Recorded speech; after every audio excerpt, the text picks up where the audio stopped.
2025 CR 006129, State versus Amanda Lynn Farias. Could I have parties announced? Rick Pena for the state of Texas. Joseph States Super Monica Godetto.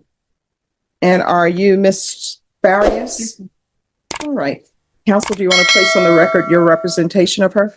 It's a retained case. Monica is retained on this one. I work for Monica Godetto. Ms. Farias, do I have permission to do this in front of Judge Boyd today? Yes. All right. Counsel, have you received all discovery? Did you review it with your client? We have, Your Honor. Court will find that the state is in compliance with discovery. Ms. Farias, did you review the application for deferred adjudication with your attorney? Did you understand it and sign it? Yes, ma'am. Did you review the true bill of indictment with your attorney? Did you understand it? Yes, ma'am. Counsel, do you waive the reading of the indictment? Yes, Your Honor. State, are you proceeding on the indictment as presented? No, Your Honor. State will be proceeding on count 1, paragraph B. We will waive paragraph A. Any No. objection? No objection. All right. Did you review the court admonishments with your attorney? Did you understand it and sign it in all the appropriate places? Yes, ma'am. You're charged with burglary of a habitation. That's a second-degree felony. The range of punishment is anywhere from 2 to 20 years in prison and up to a $10,000 fine. If you have a plea with the state, the court does not have to follow your plea. If for any reason the court does not follow your plea and gives you more than you bargained for, the fact that you entered a plea will not be used against you and you will be allowed to withdraw your plea. Did you understand? Yes, ma'am. You have a right to jury trial, a right for you or your attorney to cross-examine and confront any witnesses the state would call, and the right to remain silent. By entering this plea, you're giving up those rights. Did you intend to give up those rights and enter into a plea in this case? Oh, no contest. You don't want to go to a jury trial. No. You work a deal out with the state. You want the judge to follow the deal. Correct. All right, so I want you to hear what I'm saying and internalize what I'm saying. Okay. You have a right to a jury trial. Do you understand? Yes. Do you want a jury trial? You want to enter this plea? And then plea. All right, you have a right for your attorney to cross-examine witnesses that the state calls, or you can cross-examine them yourself. Do you want to do that, or you want to enter into a plea? And then to plea. You have a right to remain silent. Do you want to remain silent? Do you want to give up that right, or do you want to enter into this plea? And then to plea. All right. Court will find that, just 1 second. All right. Did you understand, if I grant your application for deferred adjudication, if for any reason your deferred adjudication were revoked, the court could find you guilty and sentence you up to 20 years in prison and up to a $10,000 fine? Yes. Counsel, has your client been able to provide you with any defenses? Yes, Your Honor. Do you believe she has a rational as well as a factual understanding of the charges against her? She does, Your Honor. Do you believe she's currently competent and was legally sane at the time of the offense? Yes, Your Honor. Ms. Farias, has anyone threatened you, coerced you, or placed you in fear to get you to enter this plea? No. Anyone promised you anything other than the plea? No. Are you satisfied with the way you've been represented? Yes. If you're not a U.S. citizen, you will be deported, denied naturalization, and re-entry. Did you understand? And Court will find that defendant has knowingly and voluntarily waived her right to jury trial. Did you review the plea bargain page with your attorney? Did you understand it? yes, ma'am. According to the plea, there's a $1,500 fine. State recommends deferred adjudication. There's to be no contact with Oscar Castro, Yemi, Vanessa Bayo, Mandragon, Jesus Leyva. Plea. Yes, ma'am. Defense is at the plea. Yes, Your Honor. State is at the plea. Yes, it is, Your Honor. Did you review the waiver of appeal paragraph with your attorney? Did you understand it and sign it in both places? Yes, ma'am. By signing that, you're waiving your right to appeal. The only items that can be appealed are written pretrial motions that have been filed, heard, and ruled upon by the court. Did you understand? Yes. Counsel, are there any such motions? No, Your Honor. Outside the agreement, the state is requesting that your community supervision be for a term of 7 years. There'll be 200 hours of community service restitution, the BIP course, TAP evaluation, follow our recommendations, and MRT. Is there a affirmative finding that's being requested in this case? Per the code, this charge doesn't come with an affirmative finding, Your Honor. All right. It's for Title V offenses only, and burglary of habitation does not. All right. Well, I'll read the facts and we will see. Yes, Your Honor. All right. Did you understand those are recommendations from the state and the court does not have to follow those recommendations? Yes. Then to the offenses charged in paragraph B, how do you plead? Guilty, not guilty, or no contest? State, any evidence? Yes, Your Honor. At this time, state offers into evidence. It's Exhibit 1 with all attachments. No objection, Your Honor. Did you review the waiver and stipulations with your attorney? Did you understand it and sign it in all the appropriate places? Yes, ma'am. Again, did you understand you have a right to jury trial, a right for you or your attorney to cross-examine and confront any witnesses the state would call, and the right to remain silent? Yes, ma'am. Did you understand that today the state will be presenting evidence in the form of witnesses' statements and police reports, but most importantly, there'll be no live testimony? Did you understand? Yes, ma'am. Court will find that defendant has knowingly and voluntarily waived and consented to stipulation of testimony and stipulations. Court will accept into evidence State's Exhibits 1 and attachments and review the same. After reviewing State's Exhibits 1 and attachments, the court will find there is sufficient evidence to find you guilty. The court will defer finding of guilt as you've applied for deferred adjudication. Are you proceeding with sentencing? Yes, Your Honor. Anything you wish to say on behalf of your client? Our client's remorseful that this had happened. What's not in your, the stipulations, not to your knowledge, is that there was some abuse, possible molestation from the complainant against her child. And that led to this event. Well, have there been charges filed for that allegation? Not to my knowledge, Your Honor. Any evidence presented to anybody for that? This is the first time I'm hearing about it. Okay, all right, you may proceed.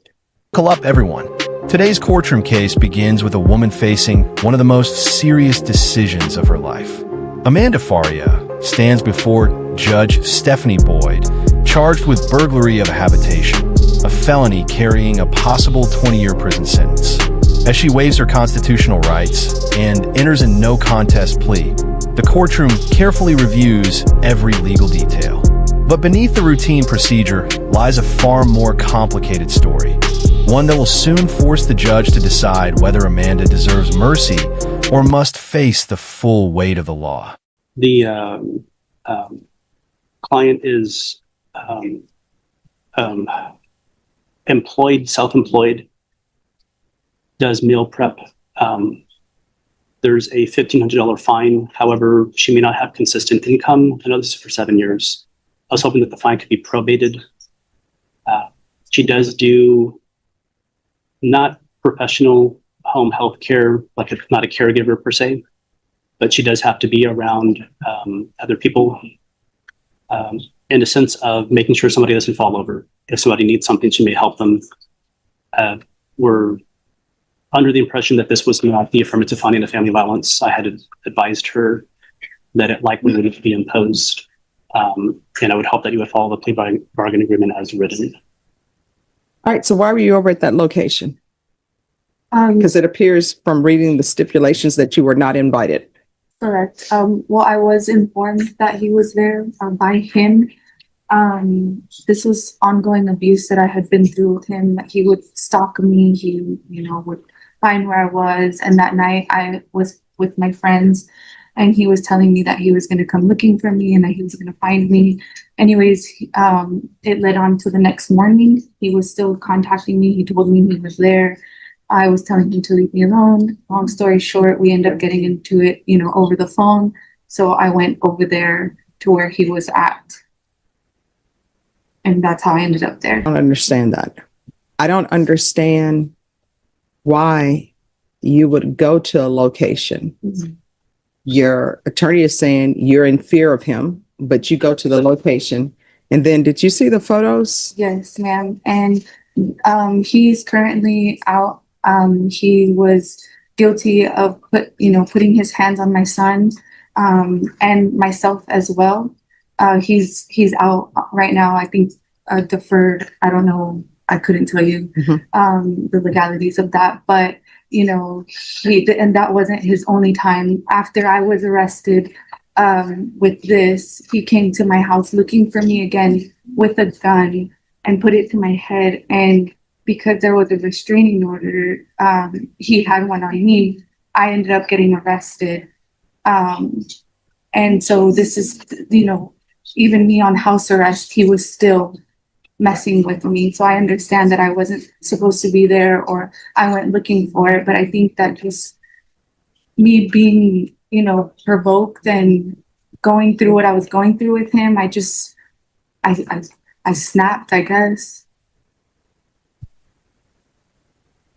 As sentencing begins, Amanda claims her actions were fueled by years of abuse, stalking, and constant fear. She describes a relationship marked by violence and says she finally snapped under overwhelming pressure. But Judge Boyd isn't convinced by emotion alone. Instead, she focuses on one critical question. If Amanda truly feared the alleged victim, why did she willingly drive to his location? That single decision becomes the turning point of the hearing, shifting the courtroom's attention from sympathy to accountability.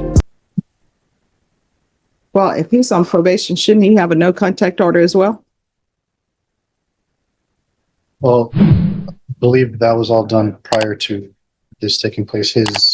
His own separate case that he was placed on deferred was completed prior to this.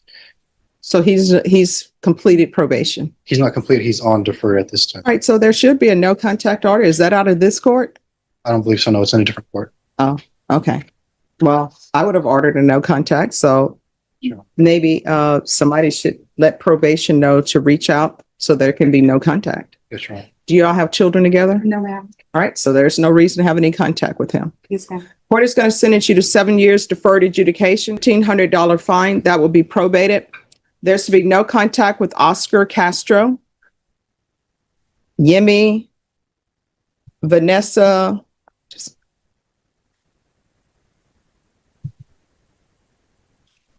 No sooner does one case conclude than another defendant steps before the bench on felony drug possession charges. What initially appears to be a routine plea hearing quickly evolves into something far more personal. The judge begins asking about the defendant's children, custody arrangements, and involvement with Child Protective Services. With every answer, the courtroom uncovers a deeper story, revealing that the consequences of this case extend far beyond the criminal charge itself.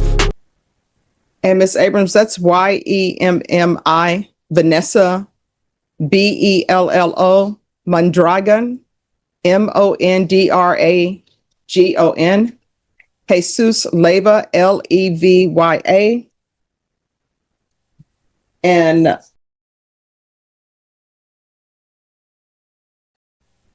the BIPP course, TAP evaluation out of custody, follow recommendations. 200 hours community service restitution. I'm going to order the BIPP course. Once that's completed, 100 hours be deemed satisfied. The MRT course, once that's completed, 100 hours be deemed satisfied. Field visits 1 time per month for 6 months. Regular reporting by Zoom or in person. Regular random UAs. Proof of employment within 45 days. No employment as a home health care provider or with minors. Probation, is there anything else? Is there anything else you need from the court? No, ma'am. All right, did you review the document entitled Trial Court Certification of Defendant's Rights to Appeal with your attorney? Did you understand it and sign it? Because this is a plea bargain agreement, because I followed your plea bargain agreement, and because you waived your right to appeal, you do not have the court's permission to appeal. Do you understand? Yes. All right, we can go off the record. In this court, to be successful on probation, communication is key. If there's an issue where he's bothering you, you need to let probation know. And maybe you can see if their probation officer can recommend that as a part of his conditions of probation, that he has no contact with you. And then if he were, that would be a violation of his probation. My understanding, his case is not out of this court. Otherwise, he would have had a no contact order. All right, good luck to you. Judge, You're welcome. just one clarification. The meal prep that she does is not significant. She does the side thing of helping others, where it's not in a. Maybe she's just legal- doing meal prep and dropping it off.